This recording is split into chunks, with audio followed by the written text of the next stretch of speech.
મેં પ્રીહીટ કરી દીધું તો હું થોડી વાર ઓપન રાખીશ કારણ કે અમને ક્રન્ચી પણ ભાવે છે, તો થોડા વાર થવા દઈશ પછી ફોલ ઢાંકી દઈશ. આ જો અમારો હોલિડે કેવા ચાલે છે કા હે આ ટીવી જોવાનું આખો દિવસ ને મજા કરવાની. હે સ્નેહ રમો હાલો.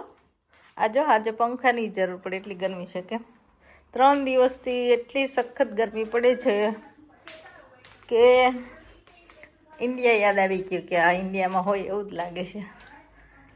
ખરેખર લિટરલી પંખો જરૂર પડે એટલી ગરમી છે આજે.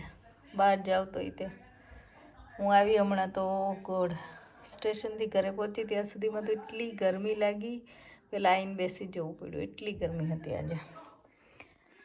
તો આજે છે 11સ અને આજે બધાએ કરી છે પાછી.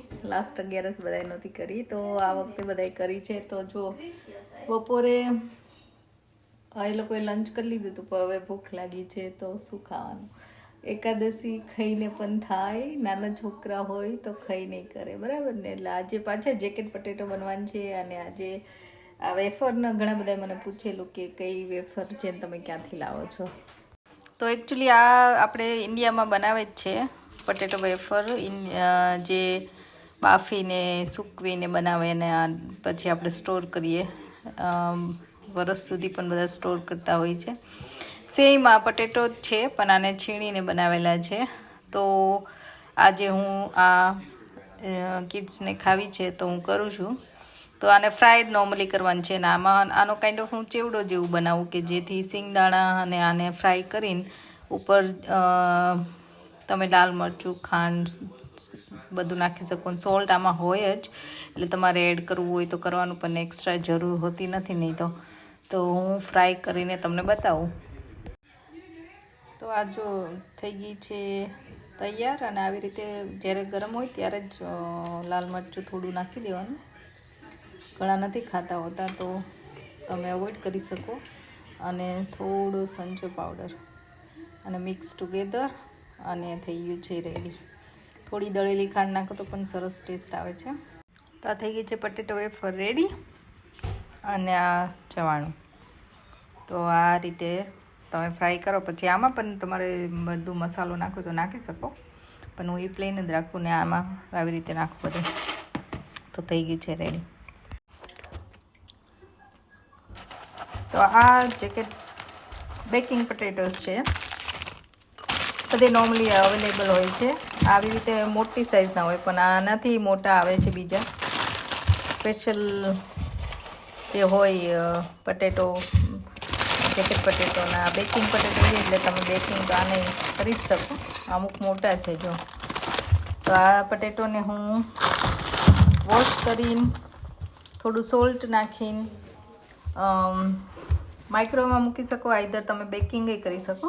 તો હું અધકચરા હું બાફી લઈશ માઇક્રોવેવમાં, અને પછી હું ઓવનમાં મૂકીશ.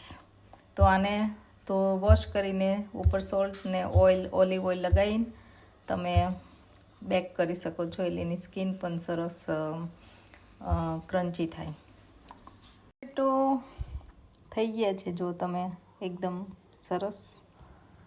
હવે હું એને વચ્ચેથી થોડા કાપીને આપણે ચીઝનું ને એનું જે ફિલિંગ કરવાનું છે એ કરીશું.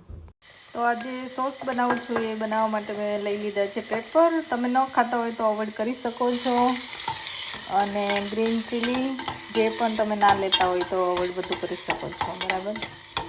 અને આ છે ટોમેટો પેસ્ટ કે પ્યોરી, જે આમાં આપણે એડ કરીશું.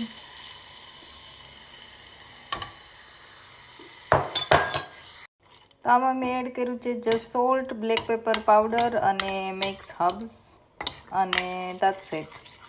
હવે આને આપણે એકદમ થોડું ઘાટું થાય ત્યાં સુધી આપણે થવા દેવાનું છે.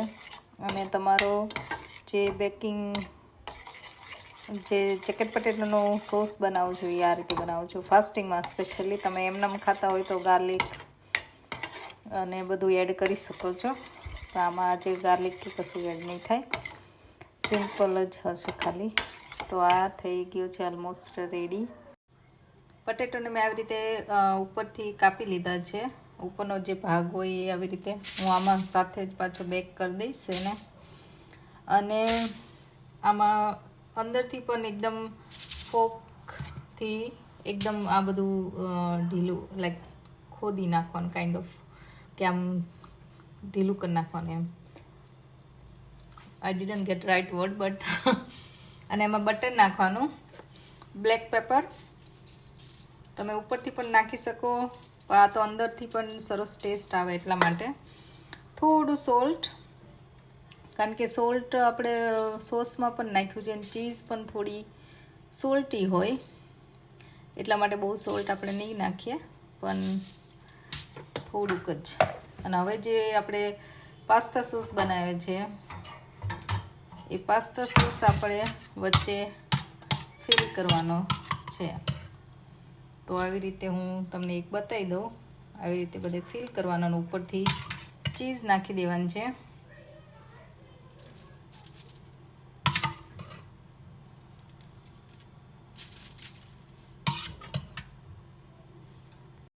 તો આ રીતે થઈ ગયા છે રેડી. અને હવે આપણે આને ફોઇલ ઢાંકી દઈશું પેક કરીને, અને પછી ઓવનમાં મૂકી દઈશું. મેં પ્રીહીટ કરી દીધું, તો હું થોડી વાર ઓપન રાખીશ કારણ કે અમને ક્રન્ચી પણ ભાવે છે, તો થોડા વાર થવા દઈશ પછી ફોલ ઢાંકી દઈશ. પ્રીહીટ કરવાનું ઓવનને, અને પછી એમાં રાખવાનું અનલીસ જ્યાં સુધી ચીઝ મેલ્ટ ના થઈ જાય બેઝિકલી. તો ઓવનમાં છે ને એકચ્યુઅલી ચિકન પટેટો તમે ચીઝ મેલ્ટ થઈ જાય ને તમને ક્રન્ચી ચીઝ ભાવતી હોય તો સેજ બ્રાઉનિશ થવા માંડે ત્યાં સુધી રાખવાનું છે પટેટો, પછી એને કાઢી લેવાનું છે. પણ છેલ્લી ક્લિપ મારાથી રેકોર્ડ થઈ નહોતી એટલે આમાં તમને એકચ્યુઅલી દેખાતું નથી કે ઓવનમાં આવ્યા તો કેવું દેખાય છે. પણ until around 15 minutes, it depends on તમારું ઓવન કેવું છે અગેન. પણ ઓવન ન હોય તો તમે માઇક્રોવેવમાં પણ મેલ્ટ કરી શકો અથવા એર ફ્રાયરમાં પણ યુઝ કરી શકો કે જેનાથી તમે ચીઝ મેલ્ટ થઈ જવી જોઈએ એટલીસ્ટ, અને બ્રાઉન જેવી થઈ જાય તમને એવી વધારે ભાવતી હોય તો. નહીં તો ચીઝ મેલ્ટ થાય ત્યાં સુધી એમાં રાખવાના છે. તો આ રીતે હું જેકેટ પટેટો બનાવું છું. તો આઈ હોપ કે તમને બધાને રેસીપી ગમી હોય. ઇટ્સ વેરી સિમ્પલ, કાંઈ જ નથી પણ સરસ લાગે છે. એમાં અલગ અલગ ફિલિંગ કરીને પણ તમે ખાઈ શકો. આ તો 11 હતી એટલે મેં સિમ્પલ ફિલિંગ રાખ્યું છે. નોર્મલી બેક બીન્સ પણ બધા યુઝ કરતા હોય છે, અથવા ઘણા વેજીટેબલ્સ પણ યુઝ કરતા હોય. ઘણા અલગ અલગ રીતે તમે બનાવી શકો છો. તમારું ફિલિંગ તમારે જોઈતું. પિઝ્ઝાનો ઉપર ટોપિંગ જે આપણે કરીએ એ પણ એડ કરીને તમે ચિકન પટેટો બનાવી શકો છો. તો ડિપેન્ડ્સ તમને કેવો ભાવે છે, કેવો ટેસ્ટ ગમે છે, એ રીતે તમે ફિલિંગ કરીને ખાઈ શકો છો. ચલો ફરાળ કરવા હે ને, ફરાળ થાય છે. હાલો 11 કરવા, 11 કરવા, ફરાળ કરવા કેવાય, ફરાળ કરવા. જો આજે પાછો જેકેટ પટેટો બન્યો કારણ કે ચાત અને સ્નેહુ એ ફાસ્ટિંગ કર્યું છે ને, એ બધાને એ બેને વધારે જેકેટ પટેટો ભાવે. અને આ બેની ક્રિપ્સ એ બહુ ફેવરેટ છે કા ઇન્ડિયાવાળી જેમ ડ્રાય કરેલી હોય. અને આ શું છે? મિલ્કશેક. ચલો ફરાળ કરવા.